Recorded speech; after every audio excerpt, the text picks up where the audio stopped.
시편 90편입니다.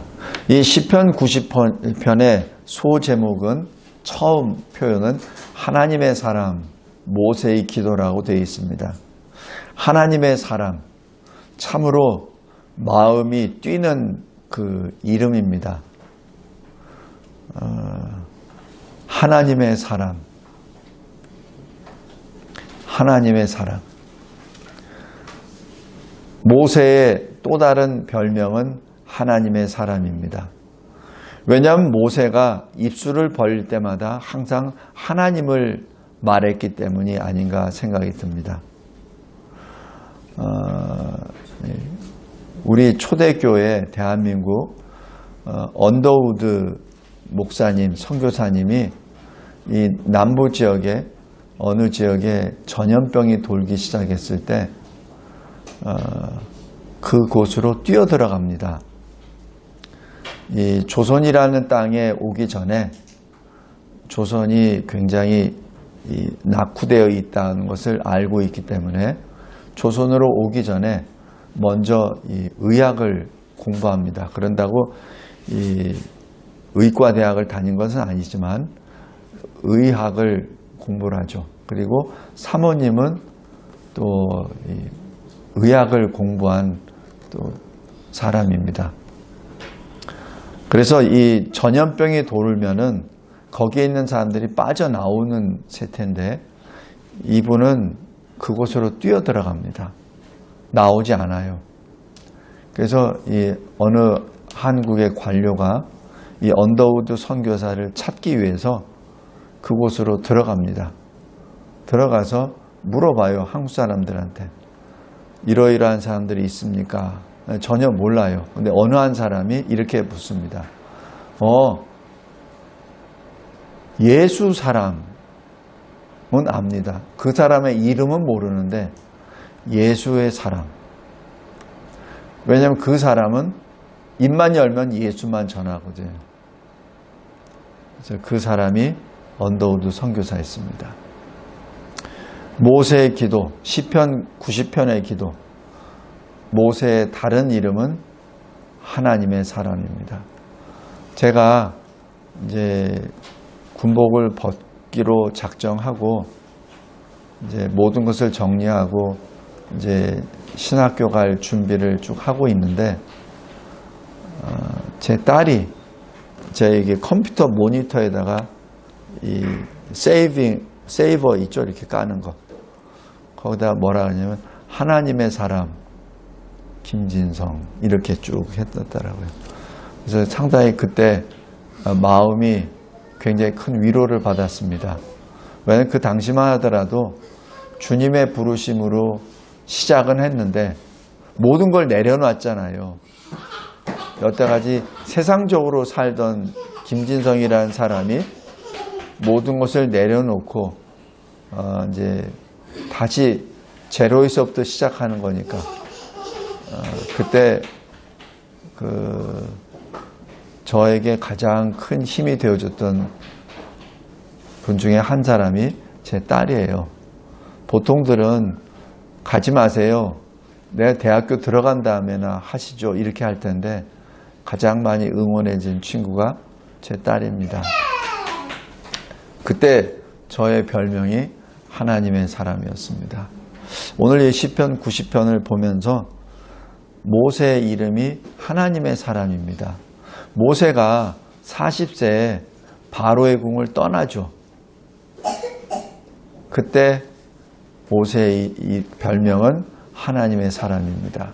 그 하나님의 사람이 또 80세가 될 때까지 40년 동안 미디안 광야에서 또 하나님으로부터 연단을 받고 또 영적인 어떤 사람으로 점점 더 굳건하게 세워질 때 그때 하나님께서 부르시죠. 모세야, 모세야. 그때 모세가 뭐라고 하죠? 주여, 내가 여기 있나이다. 그렇게 고백합니다. 내가 여기 있나이다 라고 하는 그 고백은 아무나 하는 거 아니에요. 만약에 하나님을 찾지 않았던 40년의 광야 생활이었다면, 만약에 바로 궁에서 왕자로 살다가 광야에서 사는 40년 동안 하나님을 원망하며 살았다면 하나님이 모세야 모세야 부르셨을 때 뭐라고 답변했겠습니까? 아마 원망찬 소리만 했겠죠. 그러나 80세 된 모세는 주여 내가 여기 있나이다. 기다렸던 얘기예요. 모세는 광야 40년 동안 하나님을 기다렸던 사람입니다. 그러니까 출애굽 2장에 보면은 모세가 장인 이드로의 양떼를 몰고 가다가 주님을 만나죠. 거기에 자기 양 한 마리도 없습니다. 만약에 야곱처럼 자기가 어떤 이 세상에서 어떤 무엇을 가정을 꾸리려고 만약에 했다면 이드로의 장인의 양떼뿐만 아니라 자기 양떼도 있을 거예요. 그죠? 그러나 모세에게는 자기 양이 한 마리도 없습니다. 왜? 모세 인생에는 하나님밖에 없기 때문에 그렇습니다. 자기가 없어요. 자기가 없어요. 이것이 그리스도 안에서 새롭게 거듭난 새로운 피조물입니다. 그러니까 하나님이 모세를 부르시고 그때 모세가 즉각적으로 답변합니다. 주여 내가 여기 있나이다. 주여 내가 있나이다 라고 처음에 한 사람은 아브라함이죠. 75세에 소명을 받을 때는 그 얘기도 못해요. 그러나 아브라함이 언제 주여 내가 여기 있나이다 라고 하죠? 창세기 12장에 처음 소명을 받을 때가 아니라 마지막 시험을 받을 22장 때입니다. 독자 이삭을 번제로 드리려는 그 마지막 시험 때에 섰을 때 아브라함이 주여 내가 여기 있나이라고 고백합니다. 다시 얘기해서 대략 그 기간이 75세의 소명을 받고 이삭이 자기가 나무짐을 메고 아버지 아브라함과 동행할 수 있을 정도 대략 15세라고 했을 때 40년입니다. 아브라함이 40년 동안 소명을 받고 첫 아들 이삭을 낳고 주님과 동행하고 난 다음에야 그때 하나님이 부르실 때 주여 내가 여기 있나이다 라고 고백합니다. 하나님이 부르실 때 내가 여기 있나이다 라고 대답하는 것은 아무나 하는 거 아닙니다. 모세의 인생은 그냥 40년이죠. 아무 기록도 없습니다. 아브라함처럼 창세기 12장부터 22장까지 어떤 일들이 기록되어 있는 거 한 자도 없습니다. 그러나 그 한마디의 대답으로 모세의 광야 인생을 우리는 예측할 수 있습니다. 그 모세가 이렇게 1절에 고백합니다. 주여, 주는 대대 나의 집이 되십니다. 우리 하나님의 사람들의 집입니다. 우리 하나님의 사람들이 거하는 곳입니다. 이게 뭐예요? 본향 천국입니다. 주는 우리의 천국입니다. 우리의 본향입니다. 다른 말로 주는 우리의 알파요 오메가이십니다. 주는 처음이요 나중이십니다. 주는 우리의 시작이요 끝입니다. 라는 그 고백입니다. 이 고백을 주 예수 그리스도께서 계시록에 그렇게 응답해 주시죠. 나는 알파요 오메가라.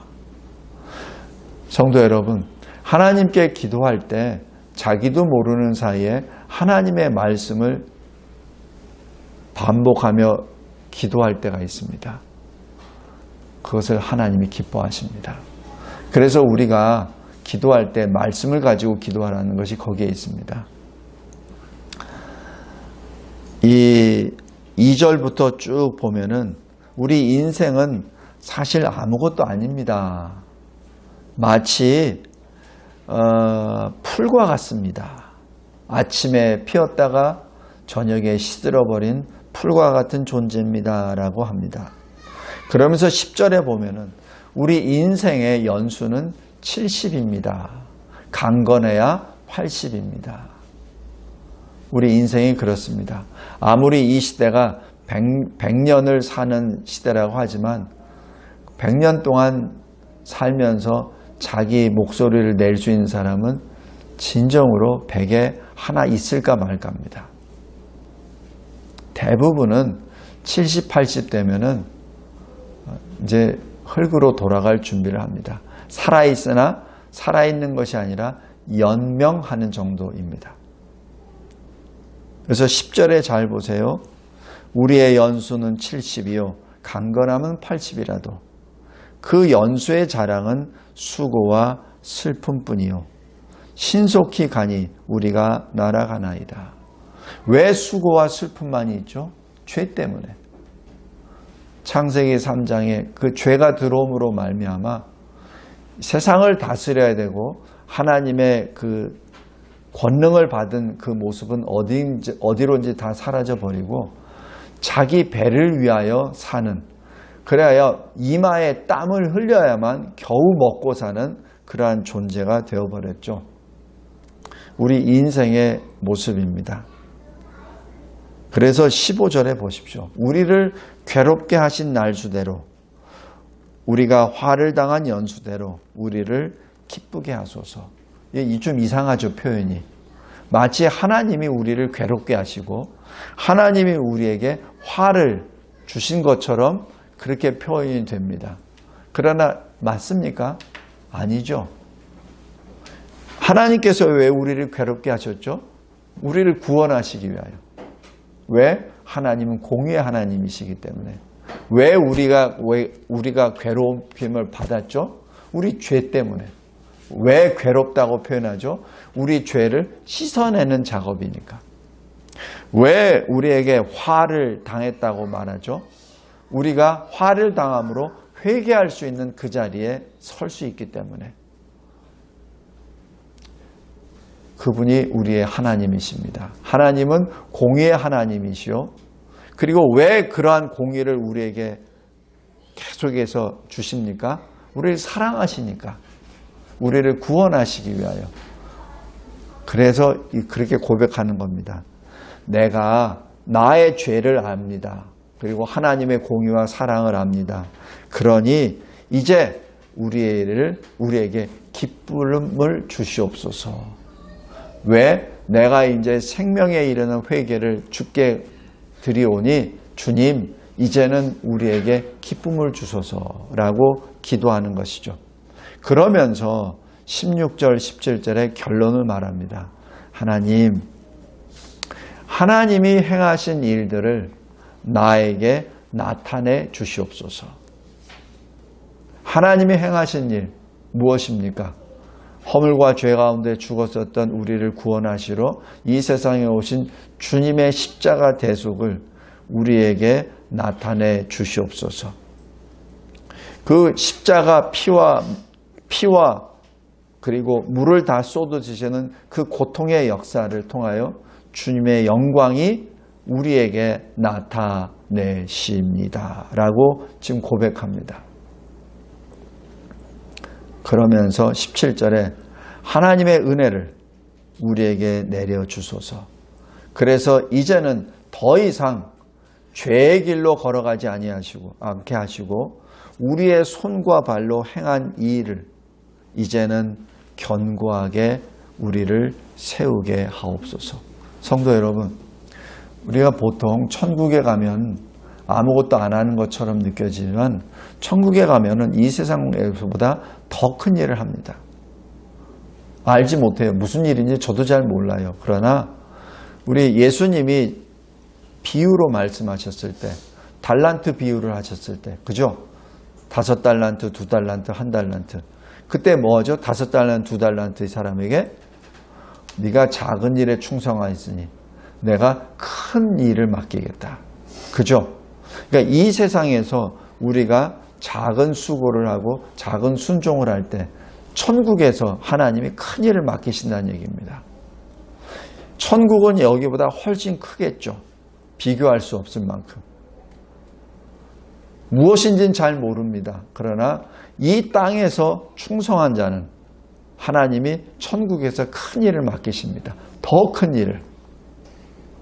우리 그냥 내 생명 구원만 해주세요라는 그러한 작은 기도로 끝나지 맙시다. 이 땅에 있을 때 충성을 다할 때 천국에서 더 큰 일을 주심이 주십니다. 그것이 이거예요. 17절. 우리의 손이 행한 일을 우리에게 견고하게 하소서. 잊지 마소서. 우리가 행한 일을 잊지 마소서. 그리고 우리가 행한 이 일들을 통하여 천국에서 더 큰 일을 맡겨주소서.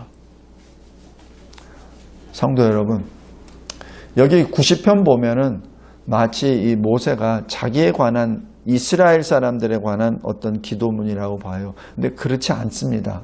지금 영으로 기도합니다. 육의 사람은 육의 눈으로 바라봐요. 그러나 영의 사람은 영으로 내다봅니다. 지금 이 90편에는 천국을 사모하며 주님이 준비하신 예비하신 그 커다란 일들을 영광의 일을 감당하기를 소원하는 하나님의 사람 모세가 지금 천국을 소망하며 기도합니다.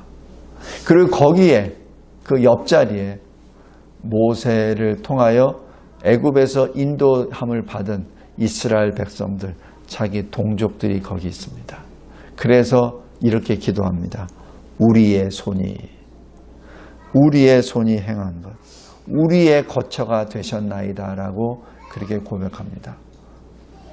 우리도 마찬가지 나로부터 시작하였으나 우리로 커져 나아가 하나님 나라를 더욱더 사모하며 그리고 하나님 나라에서 더 큰 일을 감당해 나아가는 우리 모두가 되시기를 주 예수 그리스도의 이름으로 기도합니다. 감사하고 감사합니다. 하나님의 사람 모세가 기도했던 이 기도문이 우리의 기도가 되게 하옵소서. 우리도 또한 입을 벌릴 때마다 하나님을 부르짖는 하나님의 사람이 되고 그리고 하나님 나라를 위하여 달려나아가는 하나님의 사람이 되고 하나님의 의를 세워나아가는 하나님의 사람, 이 시대의 모세가 되게 하옵소서. 예수 그리스도의 이름으로 기도드리옵나이다. 아멘.